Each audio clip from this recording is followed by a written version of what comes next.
Primeira João, a epístola está lá no finalzinho da Bíblia. 1 João, capítulo de número 5, versículo 14.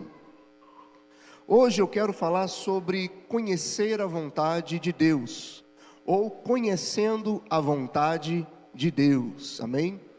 Peço, quem puder, esteja aqui dentro, dá um toquinho lá, pessoal que está lá no hall, se puder estar aqui dentro, só mesmo quem não pode, fica lá fora, amém? Mas esteja aqui dentro. A gente vai nessas igrejas assim, que você dá uma olhada e fala, meu Deus, o tema lá da igreja lá que a gente foi é uma igreja reverente e com relevância. Se não me engano é coisa assim, não foi, Messias? Reverente e relevante, né? Uma igreja reverente e relevante. Então, nós temos que ter uma certa reverência quando nós chegamos na casa de Deus, porque esse é o momento principal, o momento que Deus vai falar em nossos corações, e você pode sair deste local transformado, amém? Conhecendo a vontade de Deus, 1 João capítulo 5, versículo 14, diz assim, se você não achou, não tem problema, escute que eu vou estar fazendo a leitura. E essa é a confiança que temos nele, que se pedirmos alguma coisa segundo a sua vontade, ele nos ouve. E sabemos que nos ouve em tudo que pedimos, sabemos que alcançamos as petições que lhes fizemos. Se alguém vir o seu irmão cometer pecado que não é para a morte, orará e Deus dará vida àqueles que não pecaram para a morte. Há pecado que é para a morte, esse porém digo que não ore. Toda iniquidade é pecado, e há pecado que não é para a morte. Sabemos que todo aquele que é nascido de Deus não vive pecando, mas o que de Deus é gerado conserva a si mesmo, e o maligno não lhe toca. Sabemos que somos de Deus e que todo mundo está no maligno. E sabemos que já o Filho de Deus é vindo, e nos deu o entendimento para conhecermos o que é verdadeiro, e no que é verdadeiro estamos, isto é, em seu Filho Jesus Cristo. Este é o verdadeiro Deus e a vida eterna. Filhinhos, guardai-vos dos ídolos. Amém. Amém. Glória a Deus. Essa mensagem, eu lembro que um tempo atrás, não a mensagem, mas a referência, eu já utilizei um tempo atrás numa ministração que eu fiz aqui na igreja, e eu acho ela muito importante. Na verdade, esse texto que eu li aqui, eu poderia ter usado como referência aquilo que está escrito também no livro de Romanos, capítulo 12, versículo 2, que diz, não vos conformeis com este mundo ou com este século, mas renovai-vos a vossa mente, amém? Para que nós possamos conhecer a boa, perfeita e agradável vontade de Deus.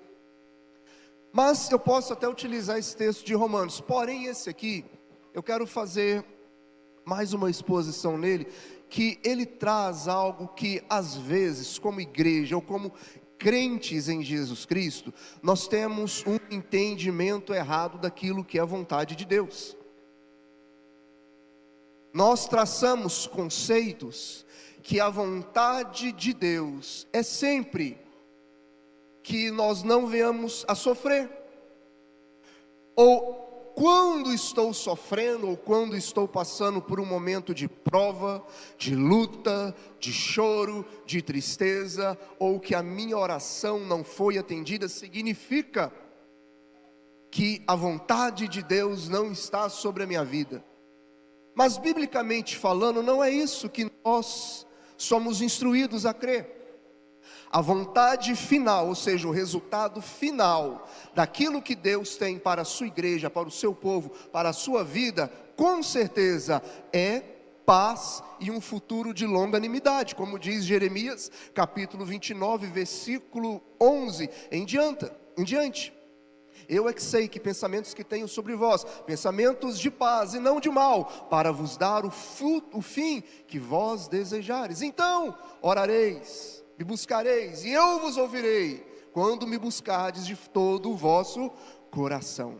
Veja, o resultado final, como eu acabei de citar aqui, Jeremias 29, versículo 11, é que o resultado, o final, ou seja, aquilo lá no final, sempre vai ser a vida eterna que Deus tem para nós. É um corpo glorificado, onde se cumpre aquela profecia, onde não haverá mais dor, nem pranto, nem choro, onde nós reinaremos com Ele. Mas até lá há um caminho, há uma estrada, e nessa estrada a nossa salvação está sendo aperfeiçoada para que crescemos de glória em glória, e para que nós não venhamos a perecer no meio do caminho. É necessário termos o entendimento para conhecer a vontade de Deus para a nossa vida. E esse texto aqui, principalmente no versículo 20, diz claramente que já sabemos que o Filho de Deus é vindo. Quem veio? Jesus, foi ou não foi? Jesus veio, nos trouxe as boas novas, que é o Evangelho, manifestando a nova aliança, e o mistério que esteve oculto nos foi revelado, que é Cristo em nós, a esperança da glória, no qual agora nós não temos mais a sombra, mas nós conhecemos qual é o projeto de Deus, e em Cristo Jesus nós temos o entendimento de conhecermos a verdade, que é a palavra de Deus. Veja, a Bíblia está nos chamando, tanto João como Paulo, ali no comecinho que eu citei, até o livro de Romanos, capítulo 12, que o dever do crente é andar no caminho de Deus, é andar conforme a vontade de Deus. Nós aprendemos esse conceito desde ali da oração do Pai Nosso. Na oração do Pai Nosso, pelo menos em todas as traduções bíblicas que eu já vi, nunca é seja feita a minha vontade, ou Senhor atenda a minha vontade, mas seja feita a tua vontade.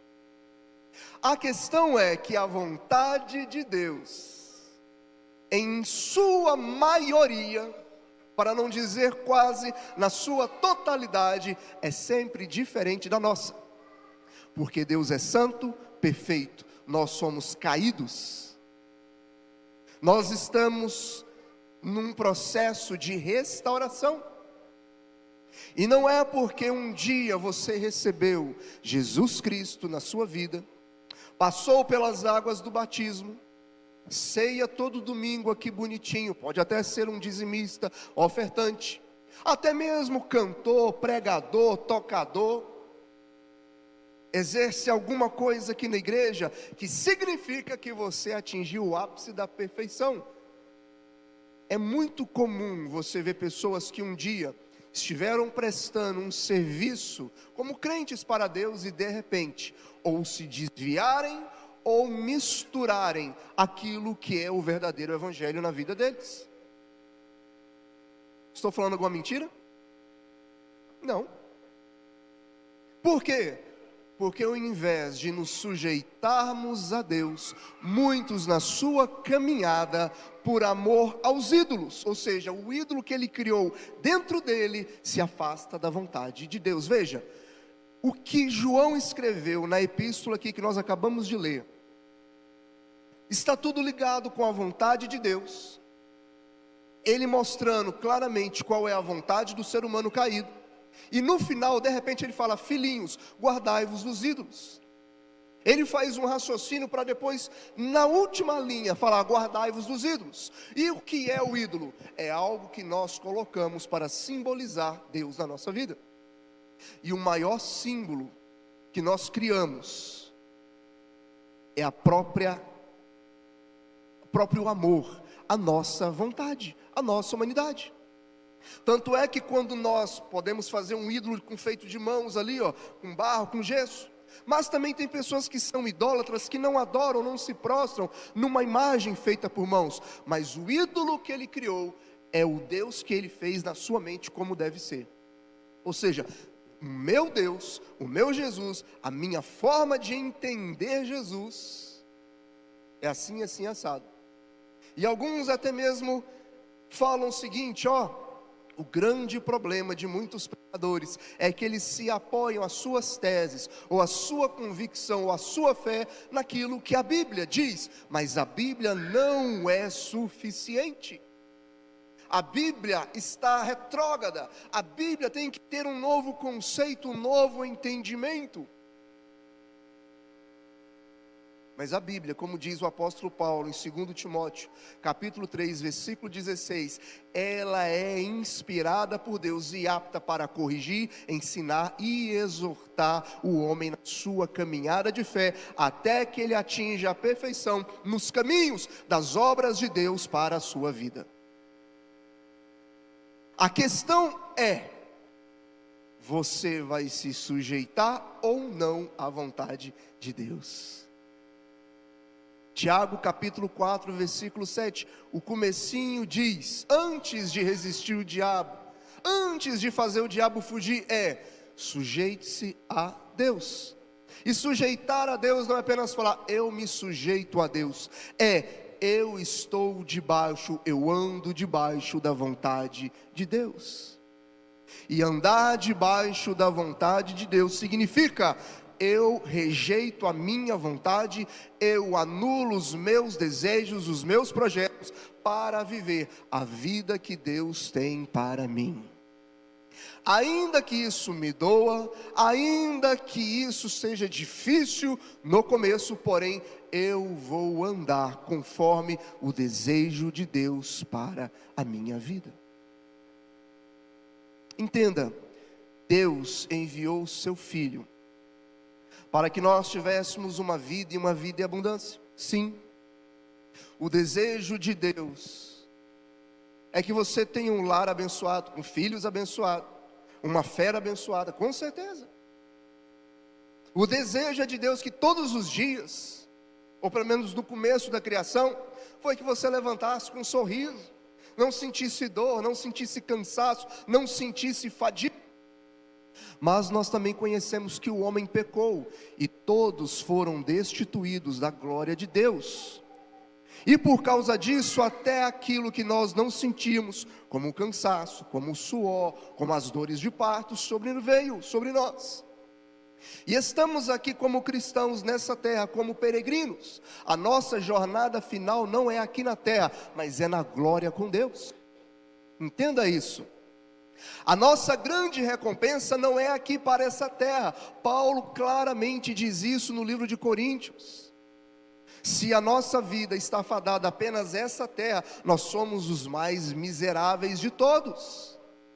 Mas aquele que está em Cristo Jesus, ele tem esperança de uma glória futura. Então aqui na terra estamos como peregrinos, esperando a nossa verdadeira cidade, a nossa pátria verdadeira, que é a celestial, um corpo verdadeiro, que não é este corpo sujeito a envelhecimento, a fragilidade e a morte, mas é um corpo glorificado, pois assim como Cristo ressuscitou num corpo glorificado, assim também estaremos um dia com Ele. Essa é a nossa fé. Mas enquanto isso, enquanto estivermos presos neste corpo, que tem as suas debilidades, ainda que a sua fé, ainda que o seu espírito deseje fazer o bem, não é raro nós termos uma inclinação para o mal. E não adianta você falar que não tem isso, porque até Paulo fala isso. O bem que eu quero fazer, esse eu não faço, mas o mal, que muitas das vezes não quero fazer, esse eu faço. Ainda que com o meu entendimento, eu quero andar corretinho, eu vejo que o meu corpo luta contra esse desejo. Ou seja, enquanto estivermos aqui, nós estaremos num processo de treinamento para o crescimento da nossa fé, no qual a graça de Deus nos capacita, o seu Espírito nos instrui para andarmos na verdade no caminho que Deus tem para nós. Por isso, o que eu estou querendo dizer? Não fique achando que quando você estiver passando por uma luta, é porque Deus não te ama, é porque você é feio, é porque Deus não tem um projeto na sua vida. Querido, Deus tem um projeto na vida de todos, e nenhuma luta, nenhuma carga que você possa passar vai ser algo insuportável, porque Ele permite que você passe por situações que estão no seu limite. Nunca vai ultrapassar. Entenda isso, mas tudo coopera para o seu bem. Que seja uma correção ou que seja uma capacitação. Porque coisas ruins podem acontecer por consequências de escolhas erradas, mas talvez você está andando tudo certinho, ainda assim vem um momento de luta. Por quê? Porque o nosso caráter precisa ser moldado. Entenda que eu vou te falar aqui agora que é com amor, e nem julgamentos, viu? Mas eu, como já um cristão há bom tempo, já com alguns anos de pastoreado, além de ouvir, além de pregar, além de estudar a Bíblia, eu sou um grande observador do comportamento do ser humano, principalmente dos crentes, não só da nossa igreja, mas de várias igrejas. E uma das coisas, não é um julgamento, mas é uma constatação para orar também, para ser um intercessor, para essa realidade mudar. É que muitos estão na igreja, ainda que escutam a palavra de Deus, ainda que leem, ainda que tenham até mesmo um encontro, uma experiência sobrenatural com Deus, o caráter deles precisa ser mudado. Porque tem pessoas, queridos, escuta o que eu vou falar aqui agora, eles estão careca de saber o que é certo e o que é errado. Estão careca de saber. Alguns até nasceram na igreja. Sabe que prostituição é errado, sabe que adultério é pecado, sabe que o ódio não é certo, sabe que tem que pensar, sabe tudo. Mas ainda assim, ele cria uma barreira no seu coração, no qual a palavra de Deus vai batendo, que pode ser uma hora atrás um grande quebrantamento. O problema é quando essa barreira se fica tão dura, que não rompe mais.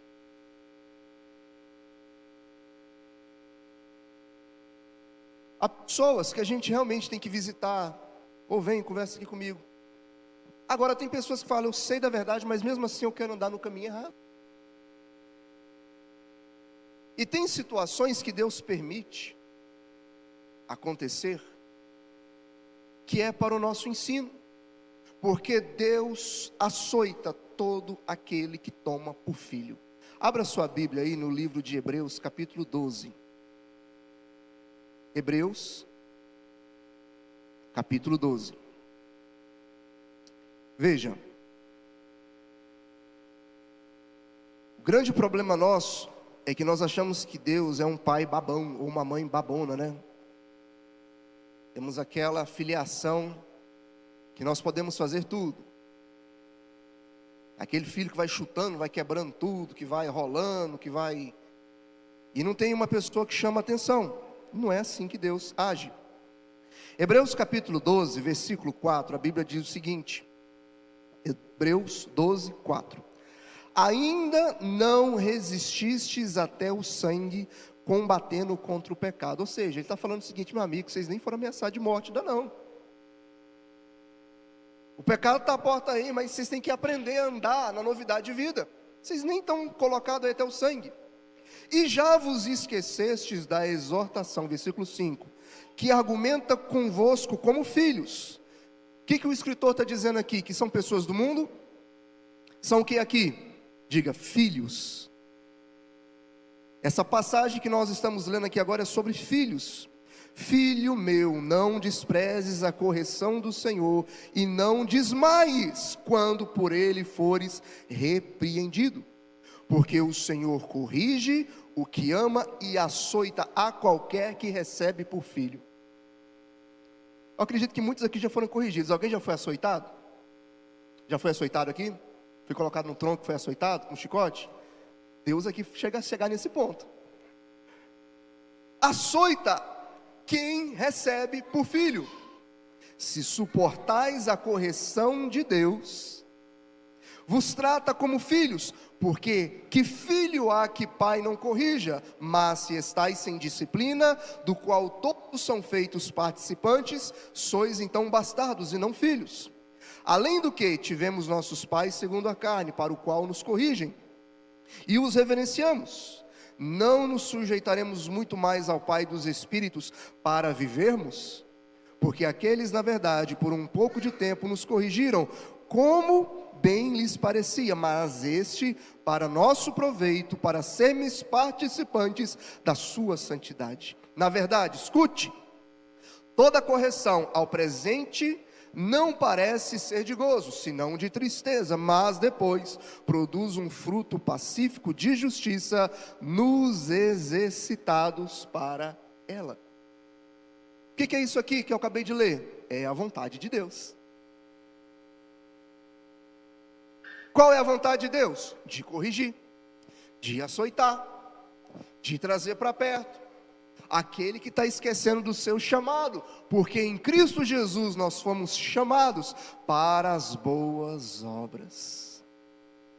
E quando nos esquecemos, escute o que eu vou te falar aqui agora, Deus vai lá e dá um puxão de orelha, ou então dá uma palmada, ou então dá um tipo de correção, até chegar até mesmo no açoite. Para quê? Porque Ele nos odeia?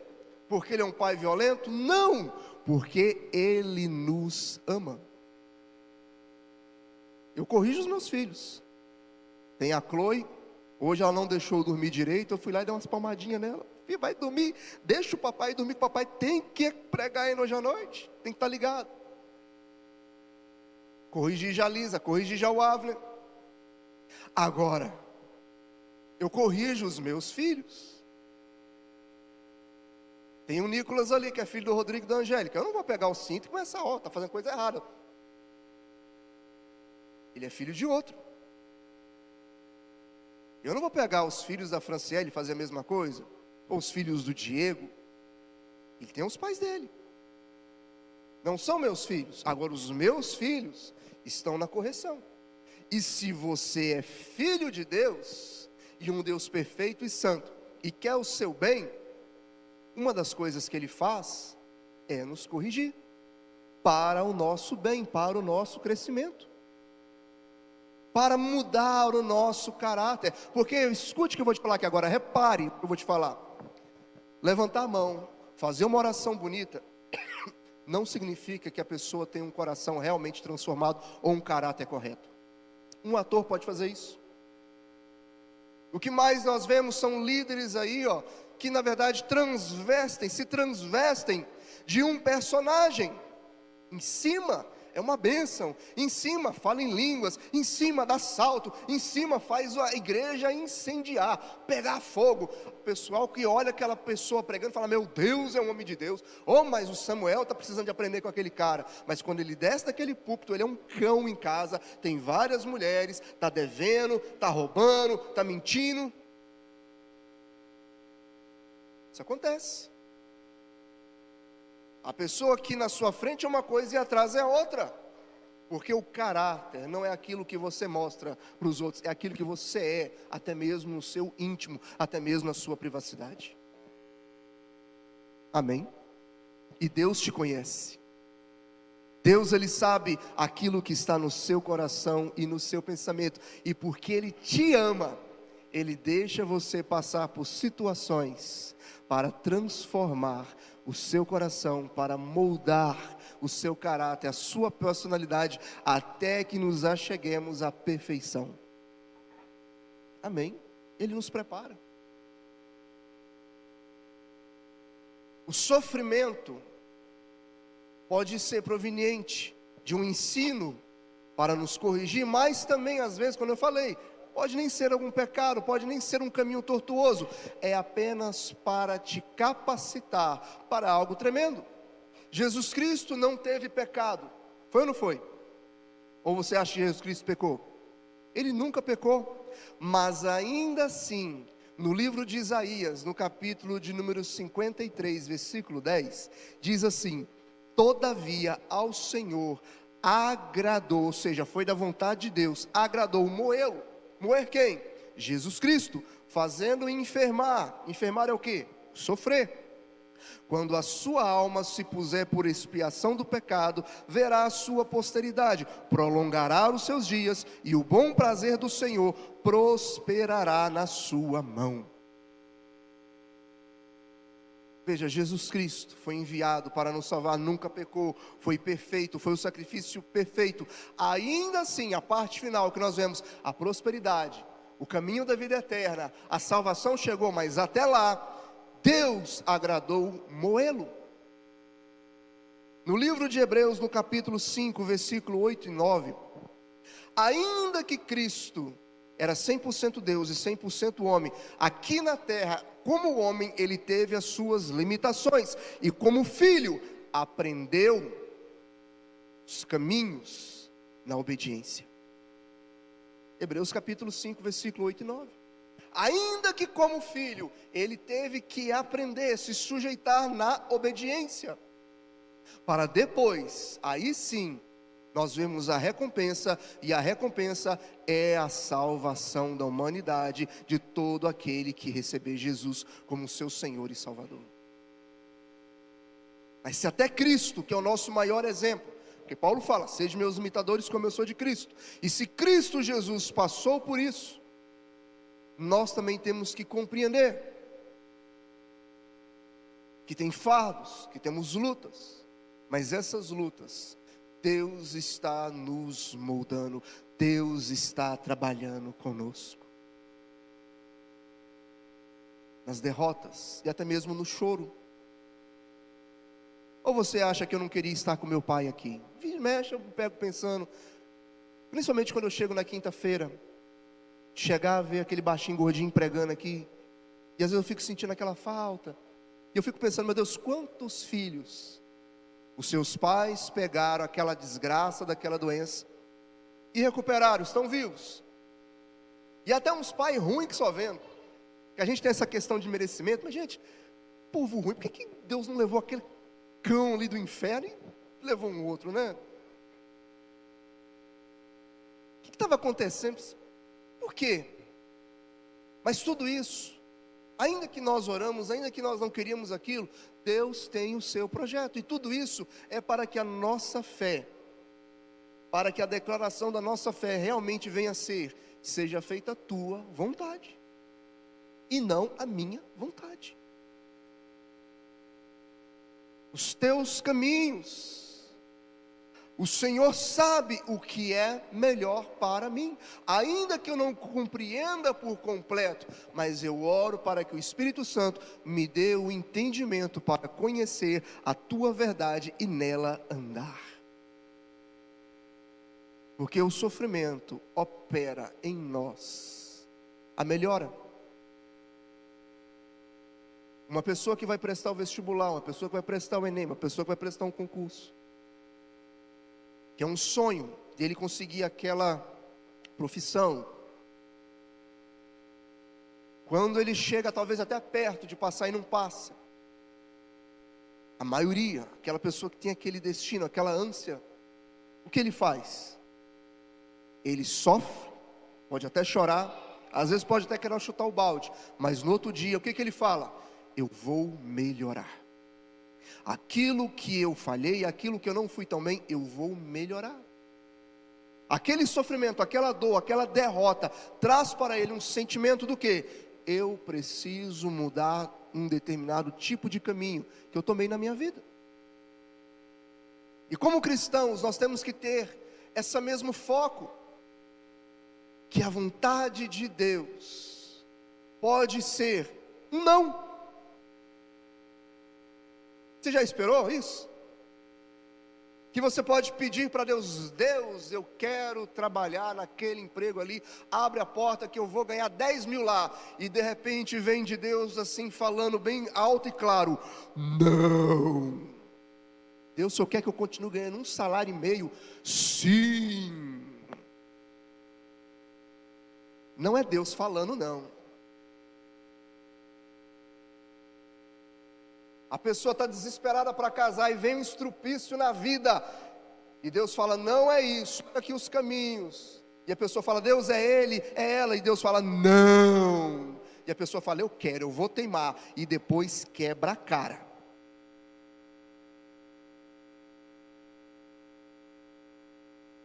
Quebra a cara com as escolhas erradas, mesmo sabendo, tendo um direcionamento de Deus, falando que não é aquele o projeto para a vida dele, ou para a vida dela. Você vai ganhar 10 mil naquele lugar? Vai, mas você vai ter que trabalhar de domingo a domingo. Você não vai poder fazer mais nada, nem orar. Será que esse é o projeto de Deus para você? Nós temos que conhecer o entendimento. Nós temos que ter o entendimento das coisas que Deus tem para fazer na nossa vida, que muitas das vezes vão nos contrariar. Deus quis que você nascesse aqui no Brasil. Deus quis que você nascesse naquela família. Mas independente de todas essas circunstâncias, Deus tem um projeto na sua vida. O que você tem que fazer é o seguinte: Senhor, me explica a tua vontade. Deixa eu andar nos teus caminhos, para que eu não retroceda, para que eu não desista. A Bíblia está dizendo aqui, no livro de Hebreus capítulo 12, que nós acabamos de ler: ainda não resistis até o sangue, não desprezes, não desmaies. Que tem pessoas que quando está passando pelas lutas, pelas provas, ele começa a retroceder, começa a querer, a deixar de perseverar. Mas saiba que as lutas, as provações, vêm para o nosso crescimento. Eu já estou finalizando aqui, mas tem um texto que eu acho muito interessante, que está no livro de Juízes, capítulo 3. Abre lá para você ver uma coisa comigo. Juízes, capítulo 3, versículo 1. Lá no comecinho da Bíblia, antes de Samuel, depois de Josué. Juízes, capítulo 3, versículo 1. Versículo 1 até o 4, diz assim. Estou escutando barulhinho nas Bíblias, qualquer coisa, escute o que eu vou falar. Juízes capítulo 3, versículo 1, diz assim: essas, pois, são as nações que o Senhor deixou ficar, para pôr elas a provar a Israel, a saber, a todos que não sabiam todas as guerras de Canaã, isso tão somente para as gerações dos filhos de Israel delas soubessem, para lhes ensinar a guerra. Pelo menos as gerações que dantes não sabiam disso: 5 príncipes dos filisteus, e todos os cananeus, sidônios, heveus, que habitavam nas montanhas do Líbano, desde o monte Baal-Hermon até a entrada de Ramate. Versículo 4, olha o que está dizendo: estes, pois, ficaram, nações pagãs ali, no qual Deus tinha mandado tirar, e acabou que não tirou. Estes, pois, ficaram, para por eles o Senhor provar Israel, para saber se dariam ouvidos aos mandamentos que tinham ordenado os seus pais pelo ministério de Moisés. Escute, Deus mandou desterrar aquelas regiões todas. Só que a Bíblia está dizendo, Ele deixou algumas nações ali inimigas de Israel, para ensinar Israel a arte da guerra. Há lutas, há provas, há dificuldades que você pode enfrentar, que é simplesmente para fortalecer o seu caráter, para fortalecer a sua fé, para adestrar a sua mão, para que você busque mais ao Senhor. Porque todo momento que se levantava uma nação inimiga e dominava Israel, sabe o que acontecia? O povo de Israel começava a buscar a Deus. Você quer ver uma oração sincera? É aquela oração que a pessoa não tem para onde correr mais. É igual a oração de Ana. Todos os anos ela subia junto com o seu esposo para orar ao Senhor ali no tabernáculo. E tinha uma mulher chamada Penina, que todos os anos ficava humilhando, porque Penina tinha filhos e Ana não. Até chegar um momento que aquela mulher abre a sua boca ali, mesmo que não sai nenhum som, mas abre a sua boca e começa a dizer: a minha alma está com amargura, e amargura de morte. Já passou por isso? Você está passando por um momento de luta, que tem hora que você prefere: meu Deus, por que o Senhor não me mata? Me tira logo disso aqui. Eu não aguento mais tanto sofrimento. É tanta humilhação, é tanta dor. Veja, Ana não estava em pecado. Tem correções que vêm porque estamos andando num caminho errado e Deus está nos atraindo. Mas há outras circunstâncias que é para Deus se glorificar através da nossa vida.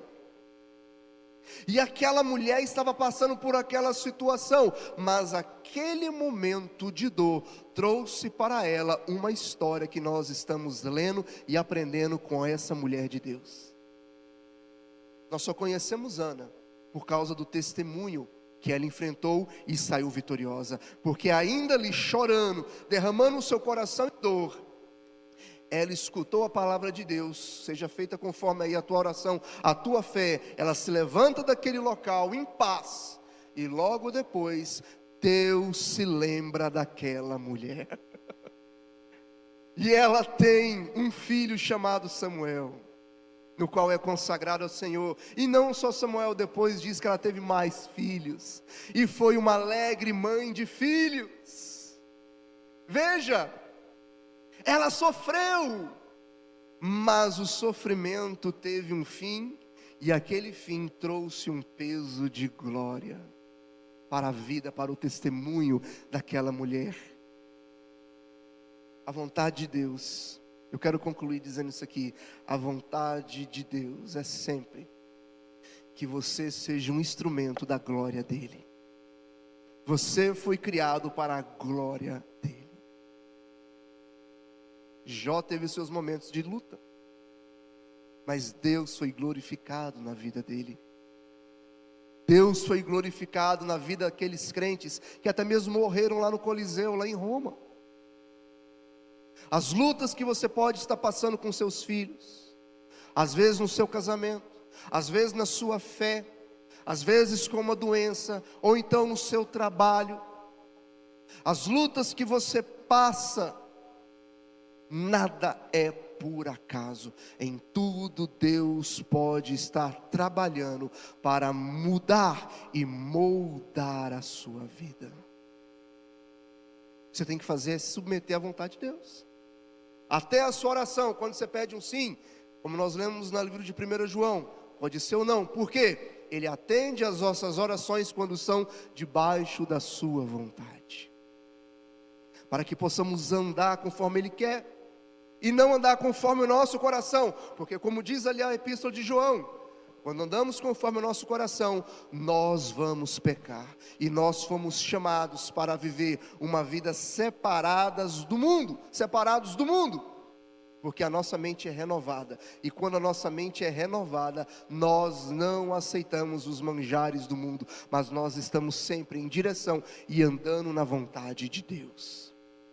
E a vontade de Deus, escuta o que eu vou falar aqui agora, quero finalizar, pode ser uma loucura para o mundo. Amém? Pode ser uma loucura. Ou você não acha que aquele cantor Rodolfo Abrantes, que era o cantor lá do Raimundos, quando estava no auge da fama, com muito dinheiro, com muito prestígio, para os olhos dos amigos dele, para os olhos da família dele talvez, as pessoas que estavam em redor, as pessoas, os fãs, foi uma loucura quando ele falou: eu estou saindo, porque eu me converti, eu quero mudar agora a minha vida. E de repente você vê aquele cara que era um doidão lá atrás, hoje em dia, cantando músicas para Deus dentro da igreja, mudando a sua vida. Para o mundo aquilo pode ser uma perca de tempo. Tem pessoas que até a gente vê assim nos comentários: Rodolfo, volta para as drogas. Pode ser uma loucura, porque ele renunciou tudo. Aquele cantor Cris Duran, que estava no auge e nos programas, de repente aquele homem, se não me engano, se tornou até um pastor, casou, tem filho, uma bênção, uma pessoa muito humilde. Pessoas renunciando tudo. Paulo, se brincar, ele seria um grande homem ali, um grande erudito na nação judaica, mas ele fala: eu abri mão de tudo, para mim aquilo foi tudo tratado como esterco, para chegar ao conhecimento da verdade que está em Cristo Jesus.